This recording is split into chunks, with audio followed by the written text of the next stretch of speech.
Hello and welcome to This Week in Property. I'm your host Richard Swan, and in today's show we're back to running our little theme of the Property Pros Spotlight, where we drag some of the pros out of the shadows into the glaring spotlights of This Week in Property to see what they're doing, because there's so many differences, there's so many angles, opportunities in this amazing world of property. It's brilliant hearing all those individual stories. What is it you do and where do you work and what's the strategies, what's the topics, what are you thinking, what challenges, what experiences have came up. And the man, the legend that we're dragging out the shadows into these glaring spotlights is Mr. Andrew Lindsay. Andrew, welcome, sir. Hi there, how you doing? We are here, this is good. Thanks for coming. Glad to be here, absolutely, thanks for having me. Above board, full disclosures, honesty, I know Andrew already. I've lucky enough to know the chap recently. That's through Paul McFadden's Property Protégé training, but I don't know everything. Just to see the glimpses. So I want to pull back that curtain and see what's behind it, because we know with so many people involved, we're in a great wee community where we kind of help each other and question things, and we all share our own journeys, which is great, and so we see that, and I know for a fact people watching or listening to this show are going to take from your journey something, a wee nugget, a wee inspiration, a bit of encouragement, whatever it is. But before we dive into what you're doing, what you're up to now, and what your plans are, what was Andrew before? What's the background? Now, I do know there's a professional aspect to you, because some people think, you have to be a property person before, you have to be a builder before you can invest, and you have to be this. No, not necessarily at all. I've had loads of guests from different backgrounds. But for yourself, you do have that professional background, a civil engineer, the full Sunday title. Yes. Chartered civil engineer. Chartered civil engineer, very posh. Don't always say that though. Brilliant. Was that part of the puzzle straight out of school? Or was there stuff before that? How did that come into the puzzle for you? Yeah, sure. So no, I left school. I was always a bit technical based. Right, you always had a bit of a bias, So even took like higher metalwork and. Did you? The higher level? Yeah, exactly. So wow. But I left school a wee bit earlier, so there was an opportunity to come up at Paisley College in fifth year. So I became one of these prefects or whatever, and I never actually became a prefect because I left school. Right. So, but I left school at 16, and in the benefit of hindsight, I was a bit premature, a bit immature. So? Oh, definitely. Yeah. So, because effectively I only lasted 1 year at uni. So, and I was doing civil engineering at the time. Right. But so we all fail at some points in our life, So absolutely. So, and I just recognised I was too immature to do that. But that was back in the day where you weren't allowed to carry subjects through. You know what I mean? But, way back when. back times. So and then effectively I got I looked for a job after that, and in fact I looked at quantity surveying. Right, okay. But I didn't really know what quantity surveying was. I thought it was counting the bricks, counting the windows. That's quantity. I know how to count. This will be fine. So I didn't get that job. So I'm probably quite glad I never got it. So but in the end, I got a job with a civil engineering practice locally in Ayr. Brilliant. And that was it. So it was from school. Uni 1 year. 1 year at uni, out, and then into the real world, as they call it, the job world. Was it someone said to me, you get nothing for learning how to play snooker. So I had to start again, effectively. Brilliant. And was that like a whole apprenticeship type thing that they're training you up the whole way through the company and everything? Yeah, but so I went part-time on education, so it was like day release. Right. I don't know if you know Stowe College, study at Stowe it was called. So it was 4 years, but I went back like 3 or 4 levels in terms of the education side of it. Really? Yep. Yeah. So, but then I did that for 4 or 5 years, and then actually I was top of the class at some point. Sort of got one of these certificates, whatever you get these days. So you eventually did become the prefect. You see? Oh well, the perfect, as I call it. Yes, the perfect. So then I did that, and then I've always from then I probably matured a little bit. Right. A little bit. So I started at the bottom, became a technician. I was a civil engineering technician. Right. So and a bit of structural engineering. So I was doing like like slappings, timber frame design, all that sort of thing, and then it became onto big sheds and factories and those sort of things. So structural engineering, and then I became a civil engineering draftsman, which is like housing developments. Yes, basically roads, bigger puzzles, drainage, all those kind of things back in the day. So and then after that, I guess I went to further education after that. So at that point, matured, and then see like. I never became almost self-motivated to progress myself and always follow myself and give myself a bit of a wake-up call, I guess. So I did a part-time degree course, effectively. Right. So that, to become chartered, you've got to have a degree. Right. So I got a degree eventually, although there was a couple of wee hurdles in there as well, a couple of wee minor failures, Love it, lessons. Yeah, exactly, lessons learned in the back garden, like sunning yourself while studying, it's no. I think, have we all done it? I don't know. I think we have all done it, especially this summer. This has been a good one, so I think there's a lot of students have maybe followed that strategy, that's for sure. Yeah, so, but no, that was a worthwhile education, I guess. Again, you did that partly during the day, partly at night, school, right, and stuff. So you did. It was actually what became the harder route to become chartered, if you like, because there was always that stigma with the civil engineering profession. Really? About having a part-time education and not got a Glasgow uni or a Strathclyde uni education. So I know that there's lots of unis out there. I know that offer civil engineering degree courses, but nowadays there's actually quite a lot of the guys in the office doing the part-time route. Is there? Yeah. You see more of it? I think there's probably more a recognition from the old school civil engineers that there are different routes of course, becoming a professional. Yeah, because I think loads of things have changed through the workforce, and flexibility and family and balance and everything, online just in itself, let's face it, 90% of the stuff we do is online, so I suppose these things do evolve and change, don't they? Yeah. So definitely there was always that bit of stigma, and I think I absolutely catastrophically failed my professional review. It's that bad. It's that bad. Oh my God! It's all coming out. I know. I know. It's probably going too deep here, but I feel it's almost like a confession type, isn't it? Come on, reveal yourself. So I think you guys, that's what you guys do good. You bring out the truth, the reality, the full picture, the real picture, totally, which is fine, it's not unicorns and rainbows. So but I think most of it, again, I think the review was changing criteria, and I decided to step up to the plate and try and do it a wee bit earlier than I should have done. Right. Okay. So although I objectively failed, it was probably rightly because I wasn't ready at the time, so to take the jump. So and then I resat it a couple of years' time. In the world, a couple of years after that, and then obviously that opens a lot of doors, in terms of your confidence, becoming chartered and being able to sign things as well, I guess. Documents, exactly. So the big was man. All good. That's tremendous. And you've still got that brain, you still got that analytical, higher metal, whatever brain on you. You love that, the puzzles. What is it? What's the thing about it that in your personality, do you think, that leads you that way?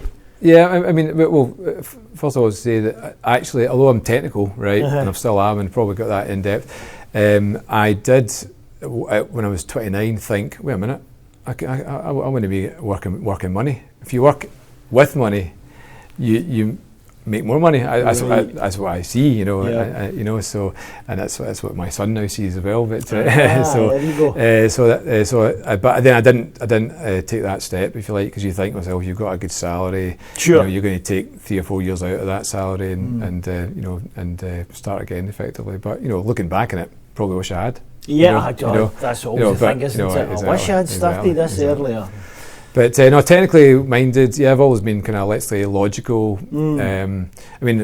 I almost, like I said to someone the other day there, so I'm a problem solver. Yes. And as an engineer, you don't just go to people with problems, you go to people with the solutions to those problems. Yeah. And that kind of logic is, and when you get something like, when there's some sort of mindset issue with the family or whatever, there's something going through,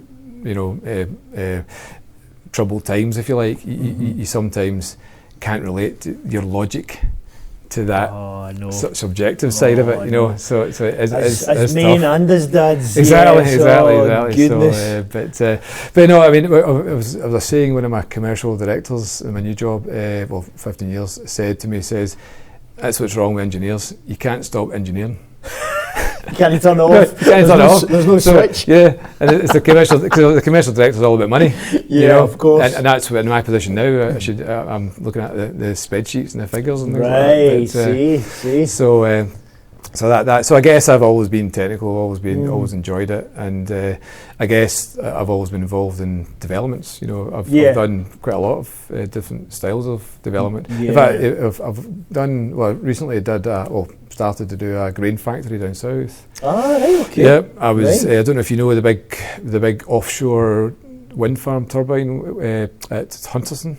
Right. I don't know if you've seen them. No, that's the big sort of 7 megawatt turbines, which are offshore ones. The onshore ones are like 3.5, 4 now. And I did the test facility on there. So designing foundations, or not designing them. I didn't do the design, but some boffin. It's a technical job. Bring in the boffins. Did that. No, but they weren't able to deliver the project. Right. Gotcha. I was able to deliver the project. Yeah, you could actually implement it. Not actually be able to crunch the numbers. Sure. But it's just understanding those number crunching. Yeah. So that was interesting, because we were working with Siemens and Mitsubishi. Mm-hmm. And the Mitsubishi is Japanese. So we had 7 Japanese people. Oh wow! Round so the whole cultural language thing, philosophies, mindsets, everything. That would be a fascinating thing. That was a struggle. It was tough. Yeah. But it was also interesting and a challenge, I guess. Probably liked that challenge. So, what were the biggest kind of challenges coming with it? What did you find? What was the struggles? Was it misunderstandings? Was it just a different approach, different targets? With that, I mean, obviously, it was they were just black and white. Is it? With everything, and it was all about numbers and figures and design, stability and various things. Mm-hmm. Whereas we were saying, well, how do we solve those problems, and how do we actually deliver the project? That's just, I don't say noise, but I know what you mean by that. Yeah, just detail. It's detail. It's noise. Yeah. It's detail. This is the thing. What we're trying to do. It is absolutely essential detail in that profession. But fascinating. So I've done a bit of everything, I guess. No, you do, and you definitely do know your stuff, and you do know about. In fact, that very stage, I saw you in a different light as your civil engineer hat, chartered, sorry, civil engineer hat on, and going through various drawings and diagrams and all of this stuff. Those. I mean, people listening in might have that interest in them. The land stuff, the new builds and all this kind of thing. I fancy that. That's why I listen to all these conversations. And the amount of detail and variation and the kind of impacts and consequences is phenomenal. Because if you watch any of the typical UK programmes with the property, the box, the actual brick box, it's got this problem and that problem, it needs a new roof. It's fairly limited in a certain way. Yep. But the stuff that you work on and some of the, how are we going to bring the power in, and what about the floodplain, and oh my goodness, wait a minute here. Suddenly it's this gigantic, bigger jigsaw that's mostly invisible, I think, to people. And you get to see that in a whole different way. I mean, that's got to be fascinating. Yeah, I mean, I've obviously delivered a lot of developments, designed them, so you know how to design them, you know how to mitigate the problems, if you like, as we say. And then that is kind of morphed into, as well as my design job, which is my main job, my team of designers, if you like. Mm-hmm. I've got a wee niche for myself now. I know Paul doesn't like this word, expert. But, okay. I probably have become a little bit of a industry expert, if you like, in the land abnormals assessment, which because of the design element, and you understand the process, you understand how to deliver sites, everything about delivering or some of them are large scale sites that I'm working a 4,000 unit development at the moment. But you do obviously work on the smaller scale stuff as well. Anyway, you know how to deliver them all the technical aspects. And then that knowledge is then transferred into knowing, working with a team of cost consultants as well, and I know all the costs associated with all the wee bits and pieces of the development. What the impacts are going to be one way or another. And that just, the label, that word there, abnormals, let's grab that for folks listening in. What does he mean, abnormal? What, the building's a different shape? No, it's not. What are we talking about when we say abnormals in this world? Right, well, you've got excessive, it's all about things that could be deductible from the price of a site. And that could be, so a developer will buy a site and he'll buy it based on everything being normal. As in normal foundations, normal earthworks, normal drainage, normal service provision, all that stuff, no contamination.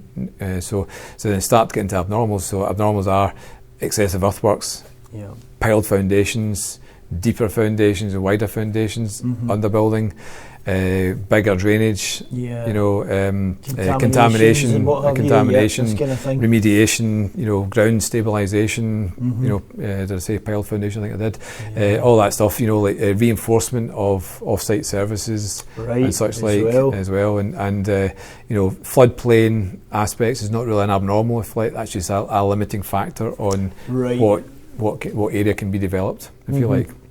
So that's what I do. That's what I brilliant. Do, so. And on that big one, the 4,000 unit one, what are the biggest challenges for you finding? Is it in the contamination area? Is it the energy area? Where is it, panning out for you so far? Well, a big one for us was understanding the flood mechanism. There's like 3 water courses through the site, lots of culverts.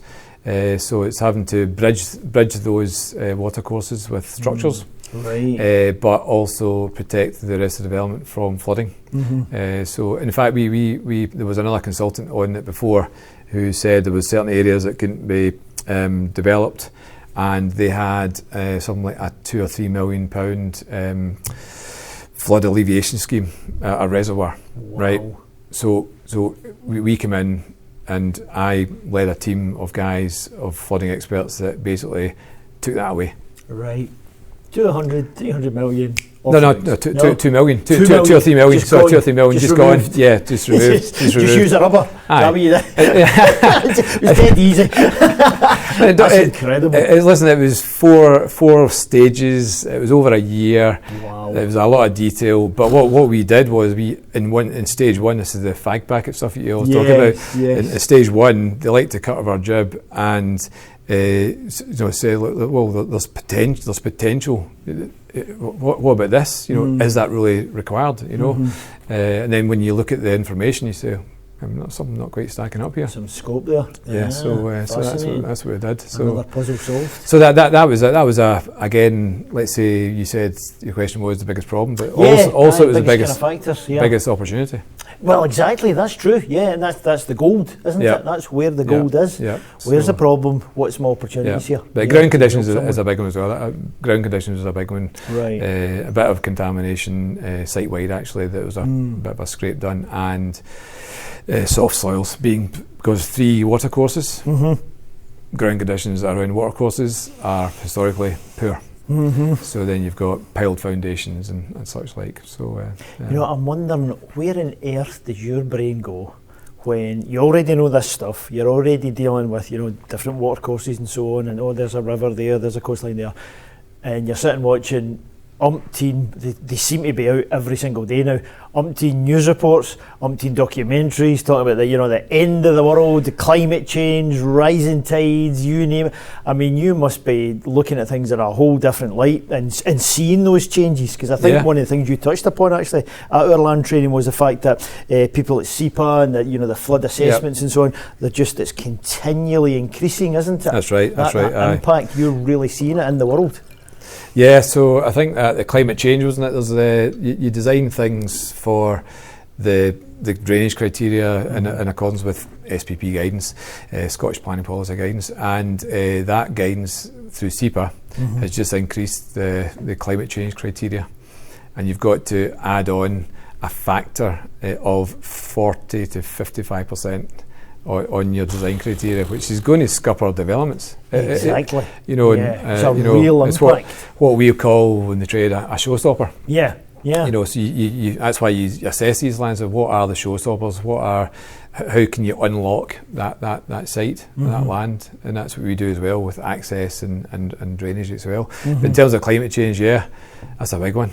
You know, raising sea levels, it's real. I know that there's differences of opinions out there. Yeah. But it's having a real impact on our lives, on the actual ground, our projects, and the mitigation measures you've got to do for these projects. You know, so yeah, it's fascinating subject. God, honestly, we could continue for another hour on this alone. But I want to know about you as well. So there's that whole professional life and how you're helping so many people and running all these projects and stuff. But more and more personally, property investment, doing things for yourself, your own family, and so on and so forth. How did that all start? How did that come about? Yeah, I was chatting to my wife Debbie, and she's very much integral with that as well. Yeah. So I guess she became an accidental landlord. Right. There we go. A classic story. That's the classic, isn't it? You know, that was like we tried to sell her flat in Shawlands for 65 grand, and it's now worth 140. So we didn't sell it, by the way. There wasn't. So we didn't sell it. So. Right. And then we kind of looked about, sort of skirting around the edges of maybe buying the property, and didn't really have the big enough balls, and you know, putting the bids in for the right levels of houses. So I guess there was a period of time that lapsed or passed where we had young family. Different. I was back. You know, my son's 17 years old, so 17 years ago, I guess. Wow. So there was a period of time you were bringing up the family. Yep. You know. That's the focus. Yeah, I've playing a bit of golf as well. I knew it. So playing a bit of golf, but so and then I guess what happened? I think it was it was 2016. Right. We were having it on the way back from a trip down south on the M6, having a chat as you do. My wife says, "Yeah, I feel like I want to leave." She's a speech and language therapist at the NHS, decent job. And she said, "I feel as if I want to do property development." And it's actually her. It's her fault. It's Debbie's fault. All of the success is Debbie's fault. Exactly. So, just a wee car journey conversation. And you know, being the typical Scottish person that I am, you know, you're never so negative. I know where this is right? going. Yep. You know, the shutters are coming down. It's a no to everything. Oh, that's so happening. That'll happen.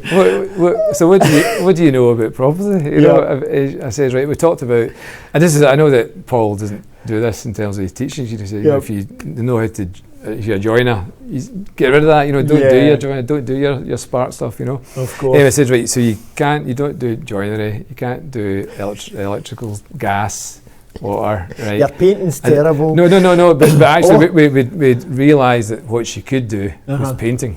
Right, okay, we've got a tick in a box. Okay, so we got a tick in the box in painting. So that was the only thing I said, so you want to become a property, you know, you want to do this. But then what happened was, I guess the seed was planted, and then, I mean, this is what I do. I kind of, one of these things, you know, you get almost possessed, you know, you start looking at properties and once that seed's in, what can we do here? And then what the trigger for that year was, that was the year when the additional dwelling tax kicked in. Right, okay. So that's why I know it's 2016, because it was April 2016. So we thought, you know what, if we're going to do this, I'm not paying additional tax. Another Scottish answer. the penny pinching. Wait a minute here. And I think it was only like 1,500 quid in the end or something like that, you know, for the extra. There'll be someone listening to this in London just like, what? I know, no, because of a £1,500 problem. I know, geez, you see the numbers I've got to deal with. Exactly. I love it. So I said, I'm not paying that, and we had a trip to America planned, like a week before the ADD kicked in, and I said, right, let's go and look at a couple of properties, and we looked at, well, we've got a property in Turnberry eventually. That was that's the kind of initial step, was it? Yes, that was it.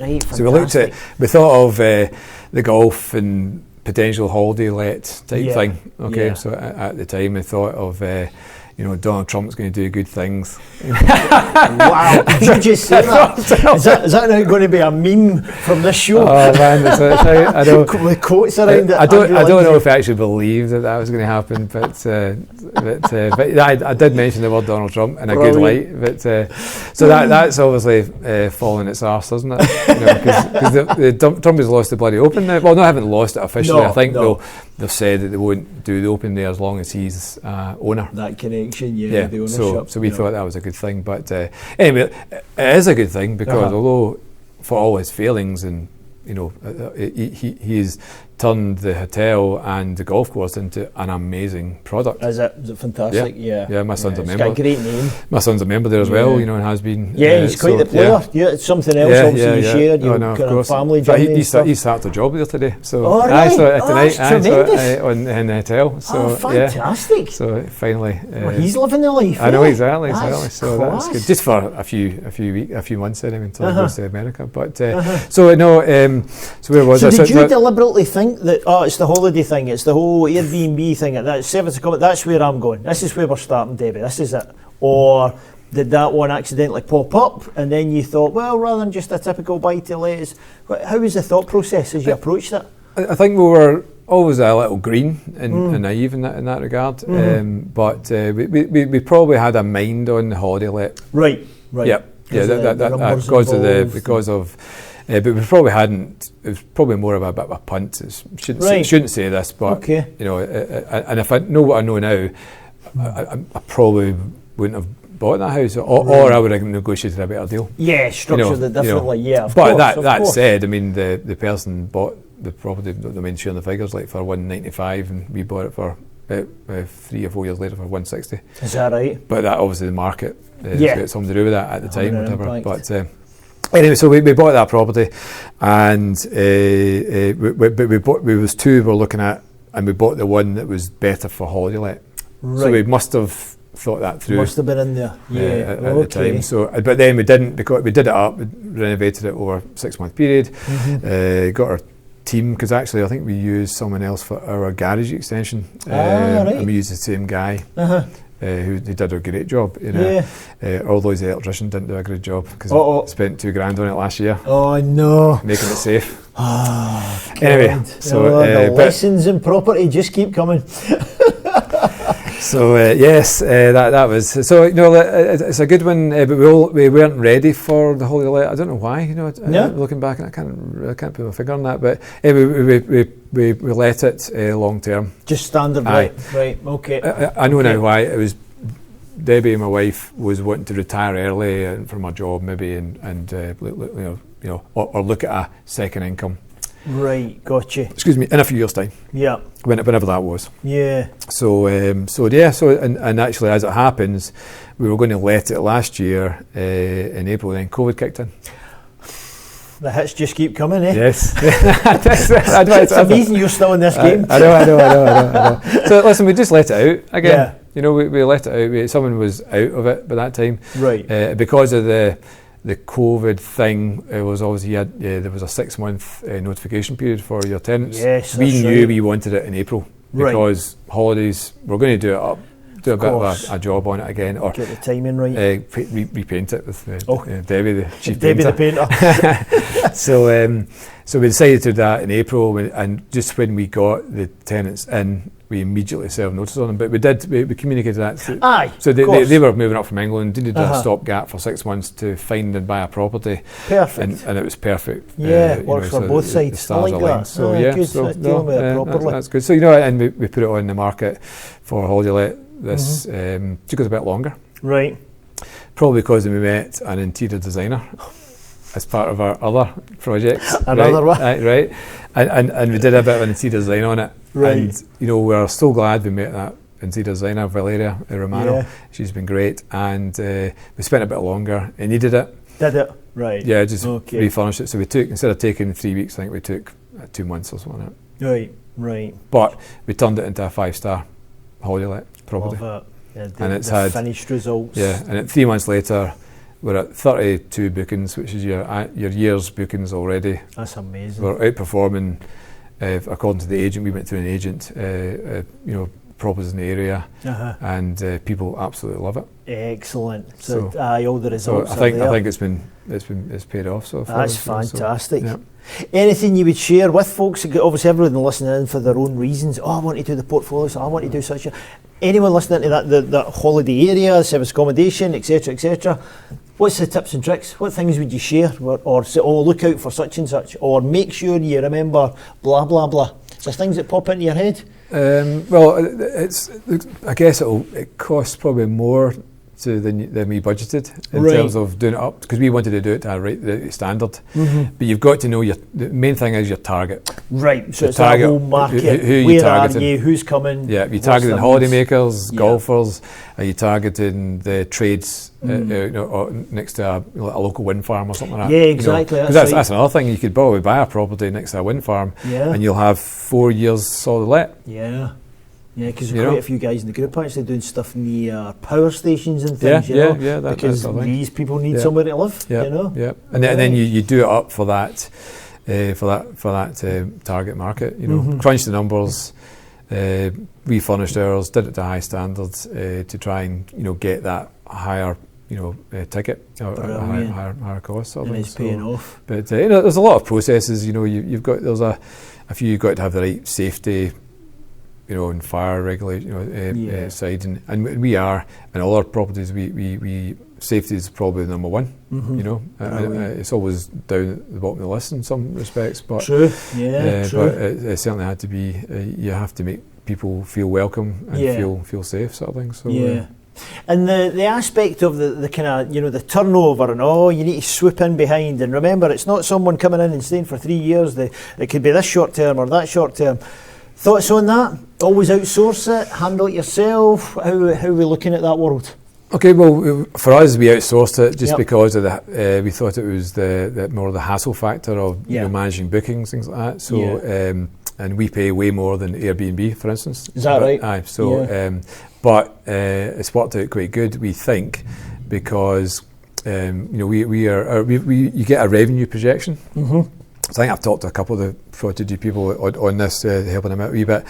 So you go to an agent, you get a revenue projection based on, I think it's 32 weeks, because you can't have it let all year. Sure. Okay. And then they give you that, and you work at your numbers and make sure it works. But because of COVID and the staycations, we're getting like 30 to 40% more than that projection. Wow, beyond which is the projections. Brilliant. Wow. Okay. We couldn't have dreamt of that. It's been amazing, So that's great. But I can't remember my point there. But you've outsourced it. The agent. Aye. Yeah. So I think that's so that agent, we've gone for the maximum flexibility for the agent, so that they can then charge what they because they know the market more than me. Exactly. That's when you lean into and those people. They track it. Because I would be horrible for me to have to do that, and track it and research. So we value that service, just like you value letting agents and such like, and you let them do what they're good at doing. So we if we were doing it Airbnb, we wouldn't frankly have had the balls to increase the rates. Yeah. Because we are bums in seats. That's it. Yeah, that's our MO. Looking at it, that's our. So we've always been that way. I'd rather lower the rent to have constant, person tenant or guests. So we would have said, people can't pay that. But they do. People wouldn't pay that. Turns out. It turns out I know. They do. Yeah, I know. So for us, we might have increased by 10% if we were doing it Airbnb, but now we're getting 30 or 40% extra. So it's definitely been worth it for us. Yeah. Fancy more of that? Interested in scaling up there? We've always we might do one more. We've always fancied St Andrews again, home of golf. Fantastic area, Wait a minute, are you just setting up base stations for the golf for you and the boys? Is that what it is? Because I'm seeing a pattern here. Well, I've attended St Andrews quite a lot, right? Okay, because of the golf, and my son, etc. But and I do, while he's doing his thing, I'll go and have a wee drive about the properties. Brilliant. There's actually a street called Lindsay Gardens, I think it is. Okay. I've visited there quite a few times. That kind of, that emotional, romantic thing, like you're saying, shut up, it's all about the numbers. Remove the emotion. You're an investor. Exactly. So I love it. But we did. The latest was we put an offer in Neighbour's house at Turnberry. The other one. Okay. So we went in for that. We heard it was coming on the market. Tried to get it off market. She wasn't having it. Wanted to get maximum value, etc., etc. But and they went to see it. It was it's 4 bed, but it's marketed as 3 bed. The dining room. Ours was 2 beds. It was going to be a 20 grand conversion upstairs, and lots of issues with building control. Because I semi know the regulations. I don't know all the regulations, but I knew it would be quite challenging to make work. Gotcha. So we had to fight it out with the people who were looking for a retirement home. So we were never going to win. It's not happening. Yeah. But we put a bid in. Just to see if we, that way you can, if it didn't work out with that, the winner you might be left hanging there, or left last man standing, as I call it. Yeah, exactly. You might be able to get that property if they were to pull out, or something was to happen with the finances. Yeah, you never know what's going to happen. So, there's so many things. So we put a bid in. In fact, actually, we asked we knew there was an offer coming in. That's why it was going to closing. We've asked the owner, or text us saying, "Do you know how much the bid was?"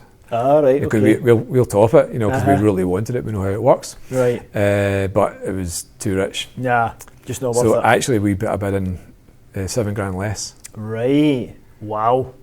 So our bid the next day was $7 grand less. Was it? Than we were going to put in. Right, initially. Right. Yeah, but because we knew that we weren't going to be able to compete, because we've paid over the score for it. Yeah. So then we could be there if something didn't happen. If some other thing popped up, exactly. Unless if they're probably buying it with cash or whatever. That's fine. So that's it. Each to their own. Yeah, this is it. There's always opportunities, isn't there? You know. So no, that's good. No. Now you mentioned the kind of high finish that you got in that place, which is brilliant down at Turnberry. It was great. High finish is a thing that's popping up with you a lot. I've seen a lot of pictures. Beautiful staircases getting done. Hashtag West End is becoming a thing in the community that we talk about, because you get some great, kind of finishes, refurbs, etc. Something you're conscious of, deliberately focused on. What is the thinking there? You're looking to do a good job and feel good about it. You're thinking about the next people who are going to own it. Where does that fall into your world? Well, we knew when we bought the West End, and there's hashtag West End, I like that. I like that. Because I think it was 3 other West Ends we looked at, said the other day there. It's amazing. But no, we didn't know the West End. We looked at like G20, and then we kind of morphed into G12, and we stumbled upon this excellent property, and we just saw the potential. We saw the potential added value for either creating another room or creating a study area, or even back when we first saw it. Anyway, so we knew a West End property, and almost like one of the premier addresses in the West End as well. Yeah, definitely. We had to do something different. Right. So again, you're thinking about the market. We were just thinking. You've got that brain on again. So we initially bought it as a flip. Yeah, right. We crunched the numbers and this could work as a flip. And then we re-crunched the numbers and said, maybe not. No, but we had flexibility. Yes, that's the point. I think that's you're it leaving those options So open. we knew that this could work as a lets, and even a holiday let. We sussed it out as that as well. But we knew we had to do something different. I think that's we try. I know there is you churn out the misty grey thing, This kind of keep the same kitchens palette. And keep of course. And I get the palette, I get that palette, and we want to have a palette as well, as well. But we're just some ideas, and we wanted to employ an interior designer, and in the end, that interior designer we met offered a mentoring program that my wife was trying to get into. That's fantastic. And my daughter as well. She's got her. She's 14 right enough, but she's thinking about maybe some future interior design. Oh, this family empire's growing. Oh my goodness. You just need to quit the golf and come in as well. Exactly. One of the plumbers or something. Exactly. That's fantastic.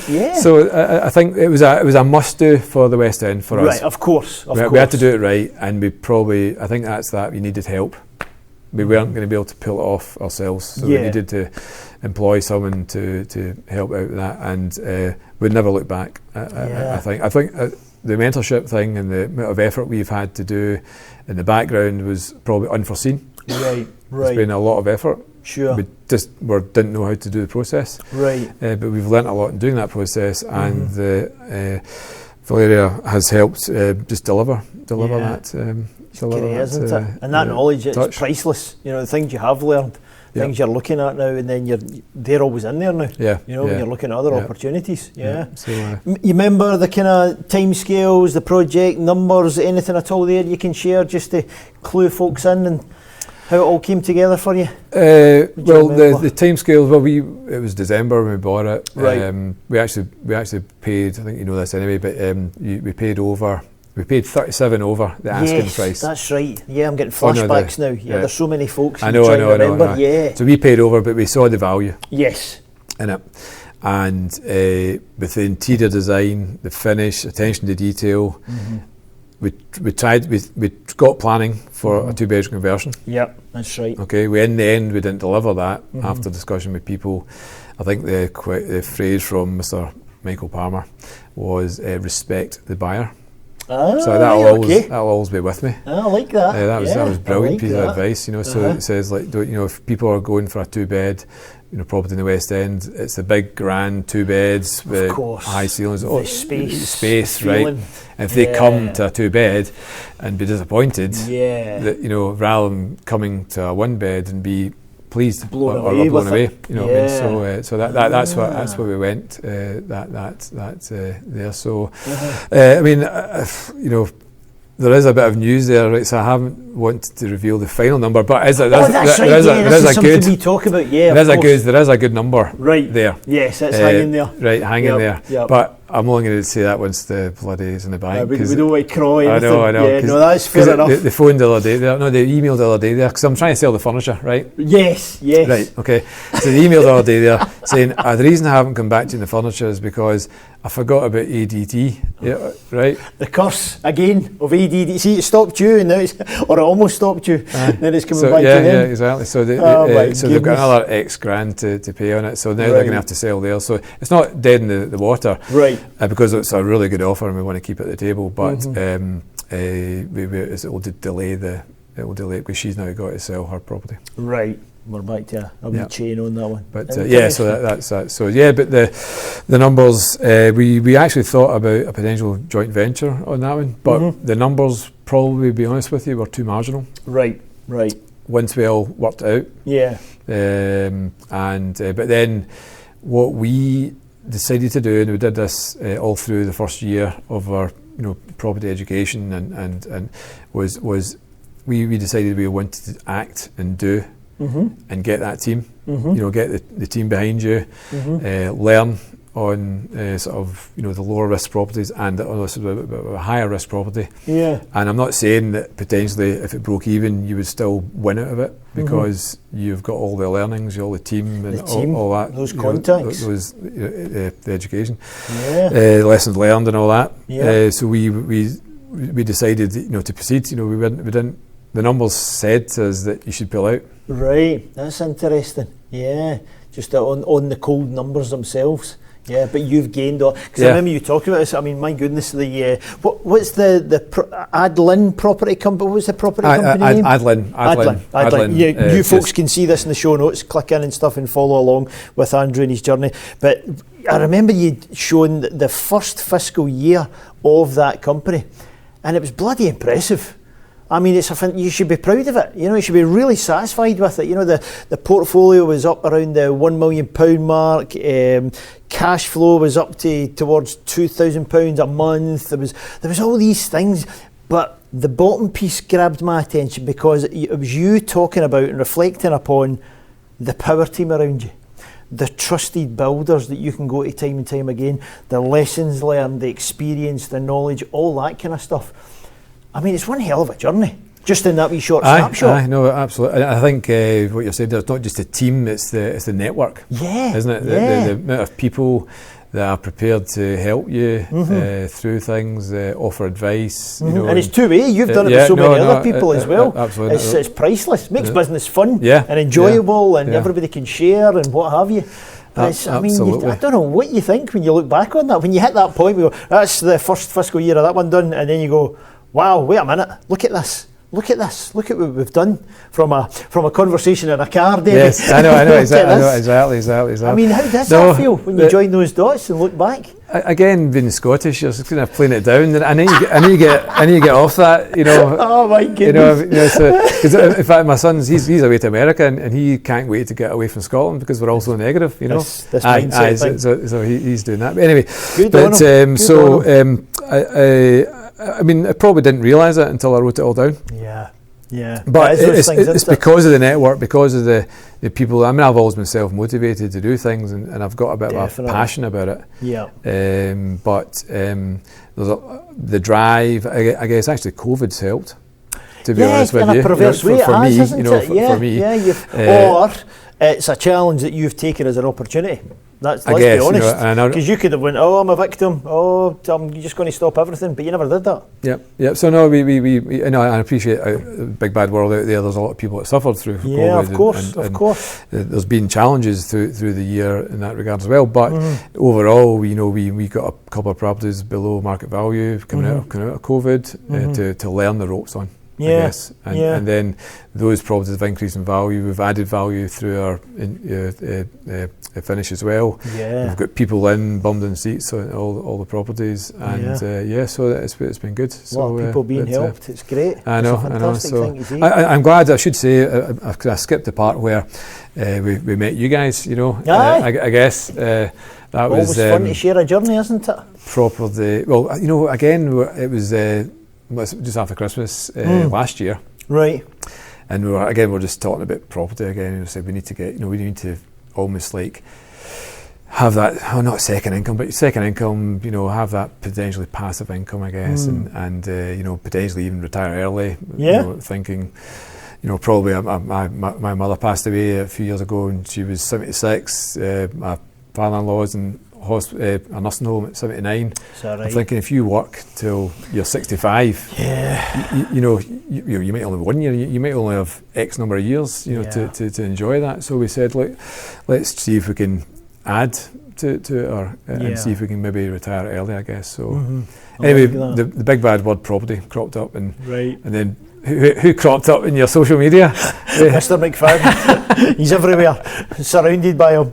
No, that's great. I don't know how you guys do it. And again, it's another opportunity, and you've went for it. You've done the work. That's the thing. Let's be honest. No. You've done the work absolutely. And worked with all those people and built your business. It's tremendous. Yeah. So we met Sean McIntyre that day, and it's got to be bad news, you know. He closed. He closed us out quite well.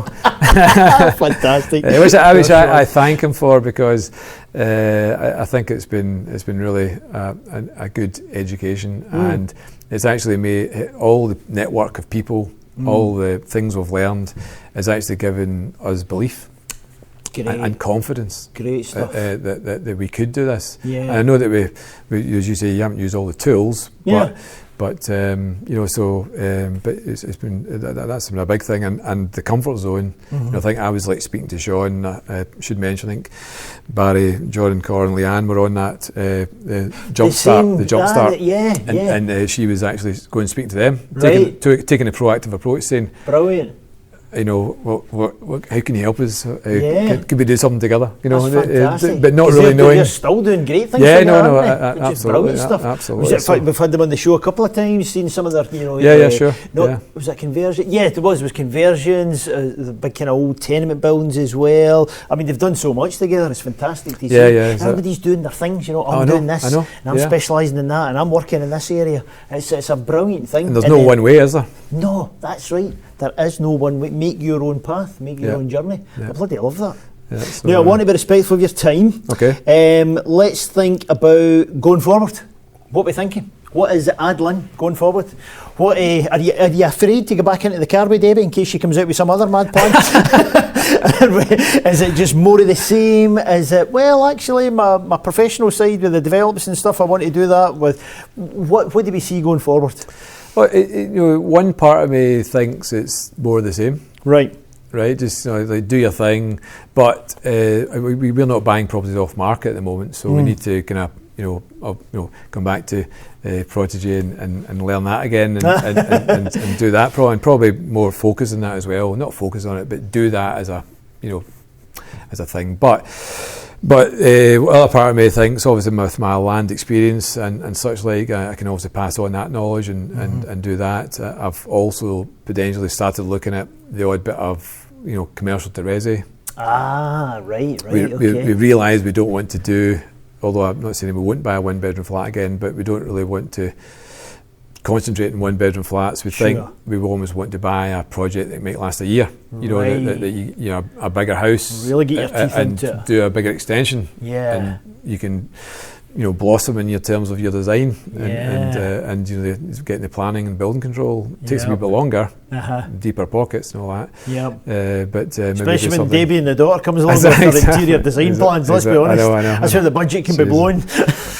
So so I don't know, and then who knows what will happen after that? Is there a 5-year plan?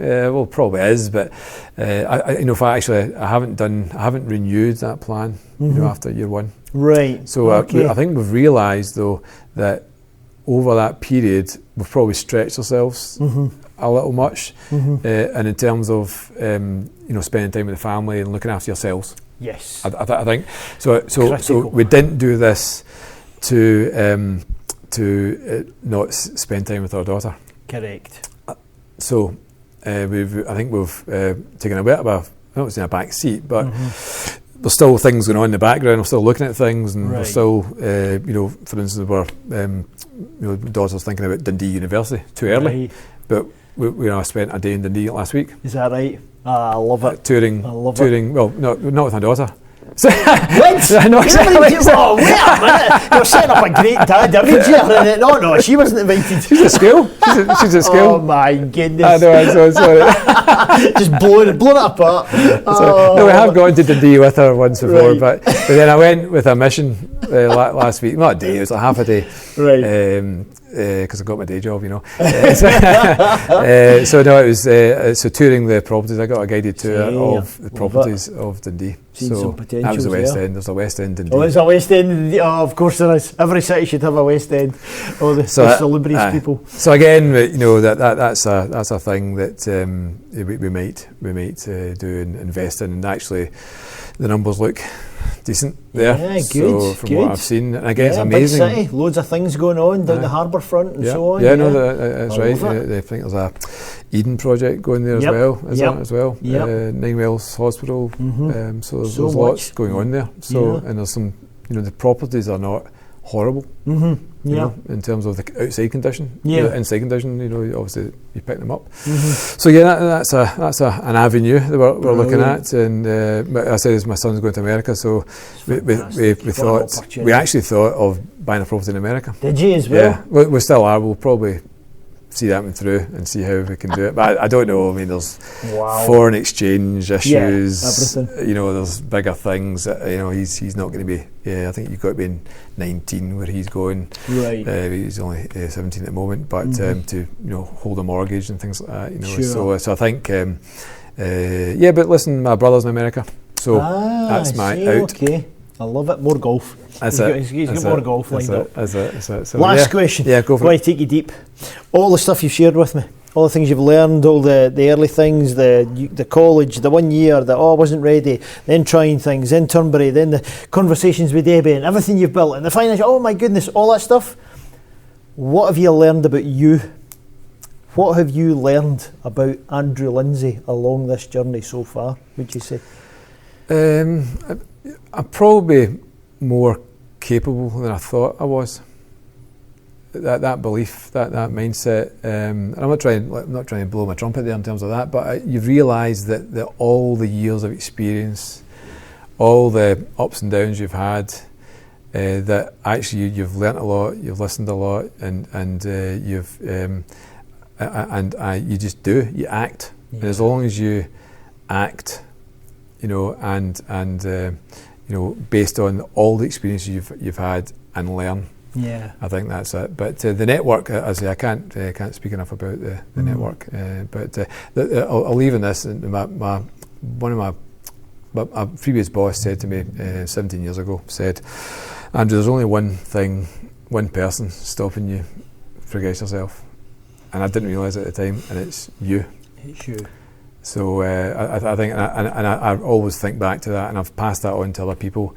And I think you just got to look at yourself and get up and do it, you know. So actually, as it turns out, I left my job about 6 months later. See? But I'm not saying a bad word against that, because it was all part of the experience. Yeah, part of your story. Yeah.